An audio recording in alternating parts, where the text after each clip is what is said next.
বাংলাদেশ সেনাবাহিনীর ১৪ বেঙ্গল বাঘাইহাট জোনের উদ্যোগে রাঙামাটির বাঘাইছড়ি উপজেলার সাজেক ইউনিয়নের মাচালং বাজারে দীর্ঘ ২ বছর পর আবারও সচল হলো বিশুদ্ধ পানির সরবরাহ ব্যবস্থা।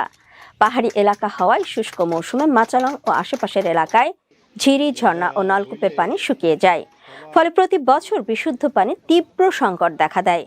এসব বিষয় মাথায় নিয়ে বাংলাদেশ সেনাবাহিনীর বাঘাইহাট জোনের উদ্যোগে পরিত্যক্ত এ পানি পয়েন্টটি সংস্কার করে স্থানীয় জনগণ ও পর্যটকদের জন্য উন্মুক্ত করা হয়। ১৮ নভেম্বর বাঘাইহাট জোনের ভারপ্রাপ্ত zone commander major M Zillur রহমানের সার্বিক তত্ত্বাবধানে মাচালং বাজারে বিশুদ্ধ পানির সুবিধা পুনরায় জীবন্ত রূপ পায়। শান্তি, সম্প্রীতি ও উন্নয়ন এই মূল লক্ষ্য সামনে রেখে বাংলাদেশ সেনাবাহিনী বহু বছর ধরে পার্বত্য চট্টগ্রামের দুর্গম অঞ্চলের শিক্ষা, স্বাস্থ্য, মানবিক সহায়তা ও নিরাপত্তা কার্যক্রম পরিচালনা করে আসছে।